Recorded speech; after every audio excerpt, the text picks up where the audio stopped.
أهلا بكم متابعي بطولة محترفي بايسن الثالثة على كأس وجه السعد سلطان بن فهد. طبعا المباراة الأخيرة في الجولة الثانية تنتهي قبل قليل بالتعادل الإيجابي بين فريقي التسامح وفريق الأواكس مطاعم الشرعبي. طبعا في هذه اللحظة يتواجد معنا أحد كوادر المركز الإعلامي في هذه البطولة، ويعني نقول ممكن نجم التصوير الفوتوغرافي على مستوى بطولة أحياء جدة. وائل باصرة في البداية مرحبا بك.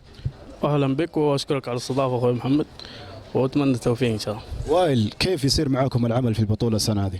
والله شوف، أول شيء حاب أشكر صراحة الأستاذ عبد العزيز الجاكو والأستاذ عيسى جدو لثقتهم فيني صراحة. التصوير تكلفتي التصوير البطولة كامل، وصراحة أنا مبسوط جدا بالعمل معهم وعمل مع المركز الإعلامي بشكل عام. صراحة مجتهدين وإن شاء الله توفق بإذن الله. وائل، أنت هذه مشاركتك الأولى في بطولة محترفي بايسن من خلال النسخة الثالثة، كيف تعايشت الأجواء من خلال البطولة؟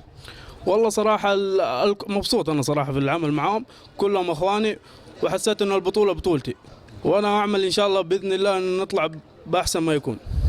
الآلية اللي أنت مثلا أنت مصور ميداني في ملعب المباراة، ومن ثم بعد ذلك هناك أشخاص يساعدوك، وبالإضافة لك أنت طبعا أنكم تفرزوا الصور تنزلوها في الفيسبوك تنزلوها في الانستغرام، يعني إيش الآلية اللي أنتم متبعينها؟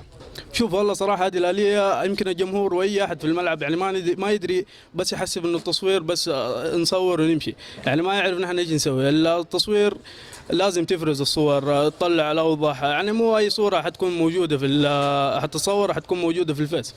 الصور تكون ما هي واضحة أكيد ما حتنزل في الفيس، لأن نحن صراحة نجتهد لأجل ننزل الصور الأفضل والأجود. طيب الجماهير، في بعض الجماهير يدخلوا في الصفحة من خلال طبعا الخاص وأيضا على اليوميات يتكلمون يقولوا ما في صورنا، يعني هذه هي اللي أنت قاعد تتكلم قبل شوية عليها ولا إيش؟ بالضبط، هذه هي المشكلة.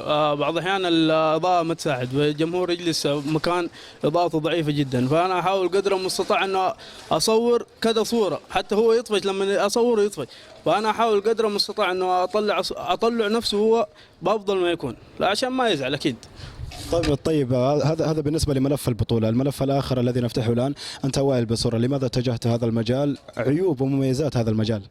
والله صراحة شوف، في البداية أنا ما كنت أتوقع إنه راح أوصل لهذه المرحلة أصلا، وهي هواية. التصوير طبعا هواية وأحب أصور، فاهم، دائما أصور في أي مكان، والحمد لله يعني توفقت في بطولة سابقة هي بطولة التسامح. وأنا أشكر صراحة مرة ثانية الأستاذ عيسى جدو استدعائي لهذه البطولة وثقته واعتماده فيني اعتماد كامل، وإن شاء الله أكون عند حسن الظن بإذن الله. هذا جواب على الجزء الأول من سؤالي. الجزء الثاني، ما هي عيوب هذا المجال وما هي مميزات ومزايا هذا المجال؟ العيوب يا طويل ما أقدر أقول لك في عيوب كثيرة، بس اللي يحب الشغلة يستمتع، اللي يحب التصوير راح يستمتع في التصوير، هذا كل شيء. إذن كلامك كان صافي وافي كافي. وائل باصرة أحد أعضاء المركز الإعلامي في هذه البطولة، شكرا لك على صراحتك وتواجدك في هذا اللقاء، شكرا لك. أشكرك حبيبي أخ محمد، وأشكر صراحة المركز الإعلامي الأستاذ الشام والأستاذ حسون المصمم، وأشكرك ثاني وأتمنى التوفيق لكم. شكرا لك.